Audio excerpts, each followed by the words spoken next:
Hello everyone. स्वागत है आपका मेरे YouTube channel physics solution point पर। आज हम एप्लीकेशन लेकर आए हैं म्यूचुअल इंडक्टेंस की। Very important application for board of exam. Important डाल देते हैं। Mutual inductance of two long solenoids. Mutual inductance of two long solenoids. If you have two long solenoids such as one solenoid wound another solenoid, अगर एक solenoid दूसरी solenoid को wound किए हुए घेरे हुए हैं, उसको कवर किए हुए हैं, तो in that case how to find the mutual inductance between these solenoids and on what factors, साथ में ये भी जोड़ेंगे, and on what factors the mutual inductance between two coils between two solenoids depends. तो आज हम इस बात की स्टडी करने वाले हैं, तो आप मेरे साथ बने रहें। तो स्टार्ट करते हैं। Let we start. यहाँ हमने दो फिगर शो की हैं। एक ये हमने प्राइमरी कॉइल ली है डार्क में, डार्क जो हमने ये शो किए हुए हैं। आप चाहे तो इसको दिखा सकते हैं ऐसे, इस टाइप से। ये डार्क वाली है प्राइमरी कॉइल, और दूसरी हमने दिखाई है सेकेंडरी कॉइल, ये वाली। और ये नहीं भाई, ये हमारी सेकेंडरी कॉइल बेटे। इसको हम ऐसे दिखा रहा हूं। जो रेड से मैंने शो की है सेकेंडरी कॉइल है, सेकेंडरी सोलेनॉइड है, which consist by n2 number of turns. Description इस तरीके से देते हैं। Consider long solenoid P of length L.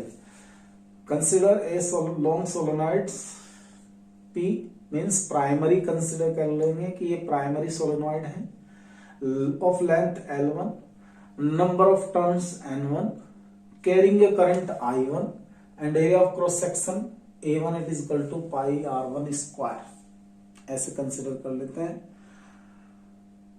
This solenoid हमने एज्यूम की wound over solenoid S, secondary solenoid के ऊपर इसको कंप्लीटली वाउंड किया गया है, of same length n2 number of turns and A2 area of cross section as shown in figure, जैसा हमने फिगर में शो किया गया, shown in figure. Now we have start करते अपने आर्टिकल को। Now we have magnetic field due to solenoid।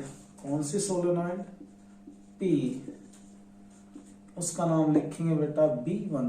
It should be equal to mu not N1 I1। Since we know that N1 is the number of turns per unit length of the solenoid, so you put the value of N1 in terms of N1 upon L. B1 it is equal to mu naught N1 I1 divided by L. This is the equation number 1. Note करें आप इसे।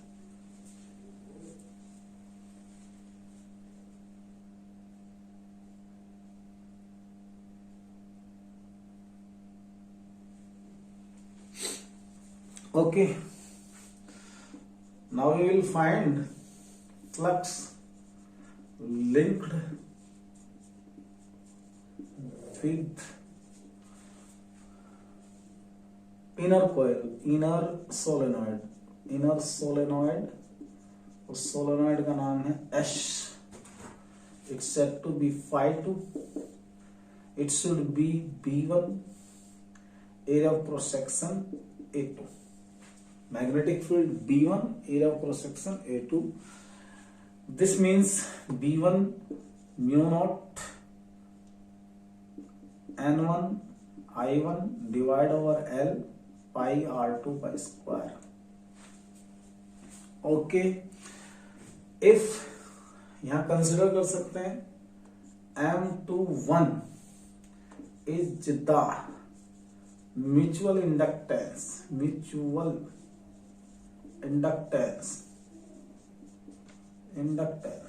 of the coil of the solenoid।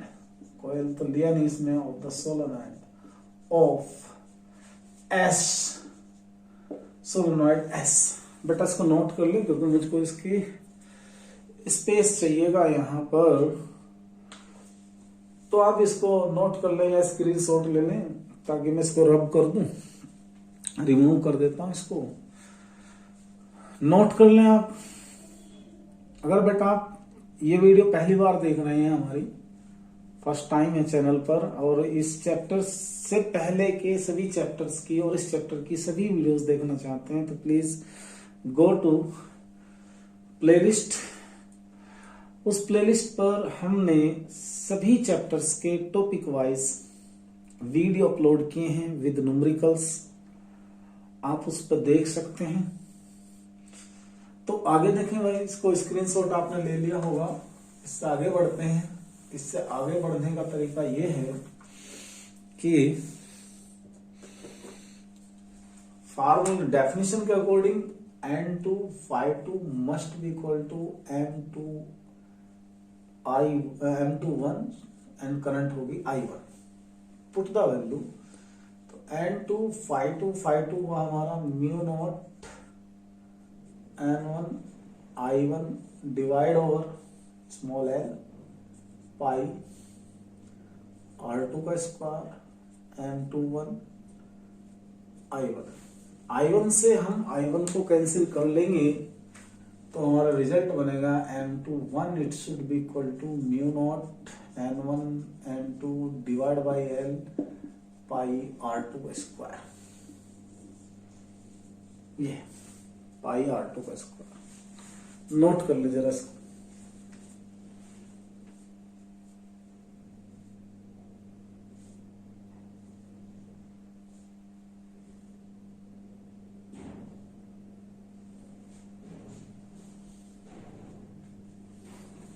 Okay, क्या बता सकते हैं?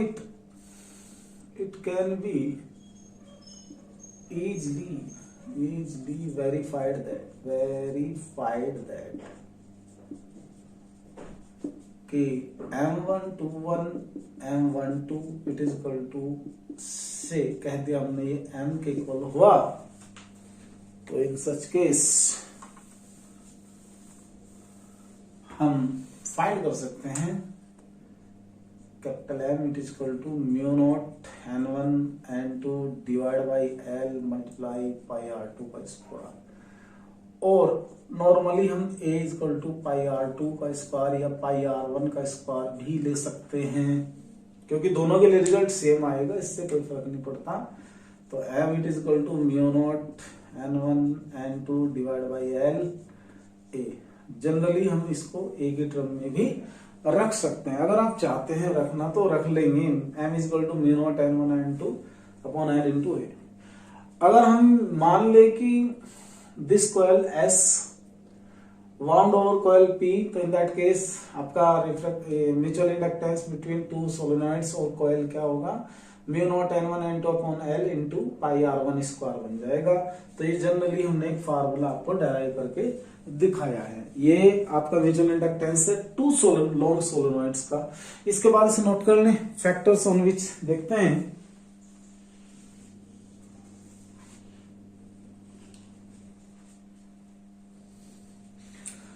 Topic डालने वाला हूं मैं, इसी से रिलेटेड है बेटा।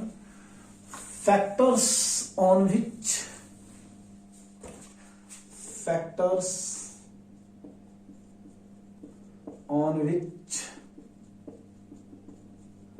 Mutual inductance depends.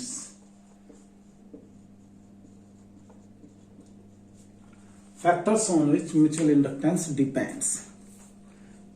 अब इस बात की स्टडी करते हैं हम लोग।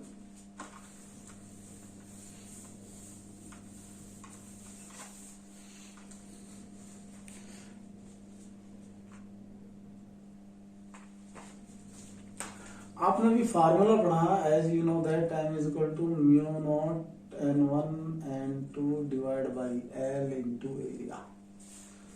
तो हम इस फार्मूले से निकाल सकते हैं इस फार्मूले के बेस में हम देखना चाहें कि on what factors mutual inductance depends, तो हम यहाँ देख रहे हैं नंबर ऑफ टर्न्स, लेंथ या separation between the solenoid, area of cross section and एक म्यू नॉट है यहाँ पे परमेबिलिटी ऑफ द मीडियम। और एक बात पर और डिपेंड करेगा कि हम सोलेनॉइड या दो कॉइल्स को किस प्रकार से ओरिएंटेड करते हैं। तो यहां देखते हैं नंबर 1 है number of turns, number of turns. इस फार्मूले के अकॉर्डिंग देखो, हेयर वी सी दैट, यहां हम देखते हैं कि mutual inductance large for large number of turns, that means n directly proportional n1 n2, larger the number of turns then larger the mutual inductance of the solenoids। ये point आप note कर लें।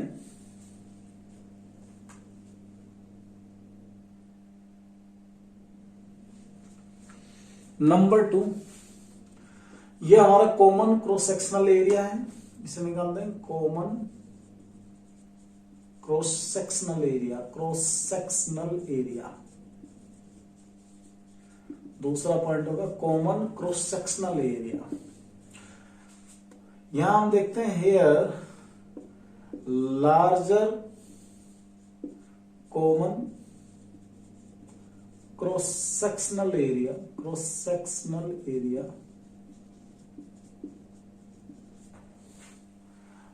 Larger mutual inductance, mutual inductance.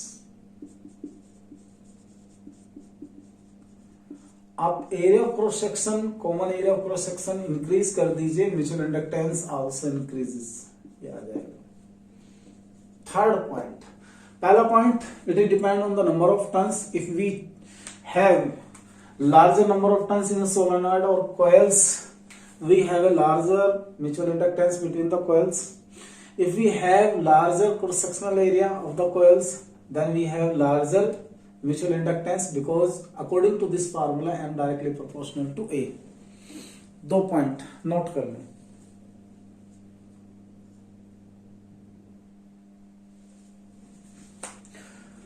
Number 3 होना चाहिए relative separation,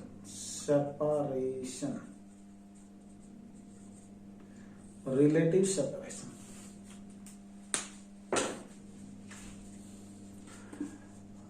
larger separation, smaller mutual inductance, mutual inductance, mutual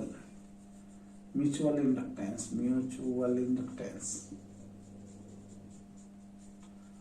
जितना भी area of मतलब इनके बीच जो सेपरेशन गैप जितना ज्यादा होगा उसका म्यूचुअल इंडक्टेंस उतना ही लेस होगा। That means M directly proportional separation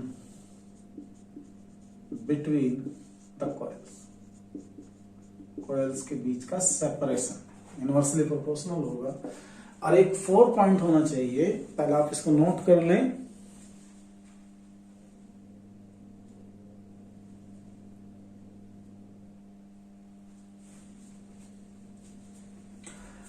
relative orientation between the coils. आप इसे नोट कर ले, इसे थोड़ा एक्सप्लेन करते हैं।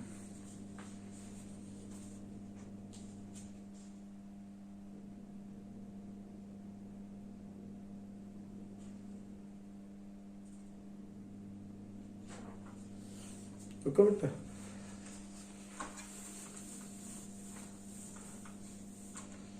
यहां मैं आपको बताना चाह रहा हूं, मान लीजिए आपके कॉइल इस शेप में है, ऐसे हैं, ऐसे हैं, एक तो ये है, एक है सर ऐसे,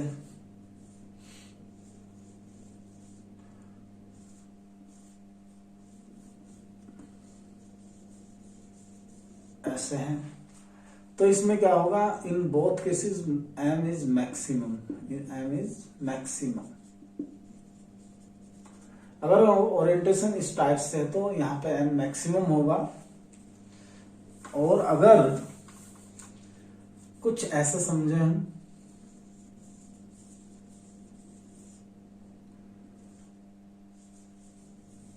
इस टाइप से हो, तो m इज क्या होगा, मिनिमम होगा, m इज मिनिमम,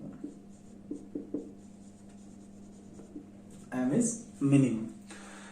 तो इस बात पर भी डिपेंड करता है कि what is the orientation of the two coils, जिनके बीच हम म्यूचुअल इंडक्टेंस देखना चाहते हैं, उनके बीच का जो ओरिएंटेशन है वो किस टाइप से है।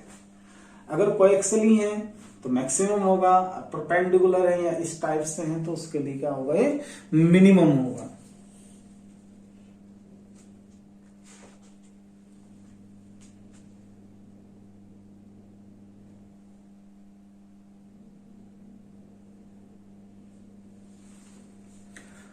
और एक है last topic,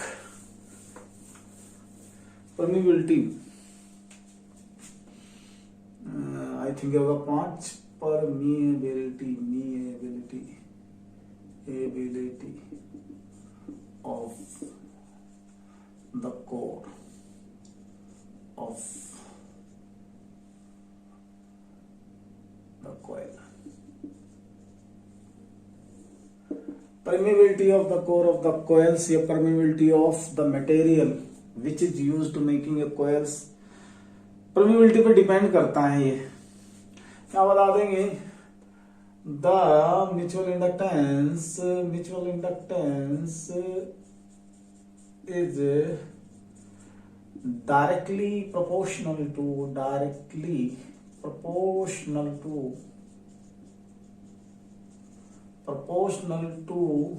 the relative permeability mu r, that is m directly proportional to mu r. If mu r is larger then m is larger. अगर हम कोर आयरन की ले रहे हैं या सॉफ्ट आयरन की यूज कर रहे हैं तो in that case mutual inductance of the solenoid of the coils क्या होगा, इज ग्रेटर होगा on increasing the relative permeability. तो मीन्स ये होगा, हमने भी बताया आपको mutual inductance between two coils depend करता है 5 फैक्टर्स पर। नंबर 1 नंबर ऑफ टर्न्स पर, नंबर ऑफ टर्न्स के according larger the number, larger the mutual inductance because m directly proportional to n1 and n2 according to formula. Number 2, separation between two coils, तो larger the separation, minimum the mutual inductance, because mutual inductance is inversely proportional to the separation between two coils. Third point, common area of cross section. Mutual inductance between two coils will larger if the common area of cross section is also larger. That means m directly proportional to a. चौथी बात, 3 हम बात आपको बता चुके। Orientation of the coil. If one coil is wound another coil or one coil and another coil are coaxially wound to each other, then mutual inductance between the coils will be maximum. If the coil such as हमने दिखाया था ये इस type से, अगर हम एक coil ऐसे ले लें और एक कॉइल ऐसे लें तो यहाँ पर ओरिएंटेशन, अगर इनके बीच की एक्सिस का परपेंडिकुलर ओरिएंटेशन है, भाई इसकी एक्सिस ये हो जाए और इसकी एक्सिस ये हो जाए, तो परपेंडिकुलर ओरिएंटेशन के केस में the mutual inductance between this coil will be minimum. और एक फाइनली बताया permeability of the core of the coils या permeability of the core of the solenoid. If core of solenoid is consist by a soft iron core और iron, then permeability, because as you know that relative permeability of iron is very large with respect to another material. तो mu r की value large होने से mutual inductance is also increases. तो N is directly proportional to the relative permeability of the core of द coils.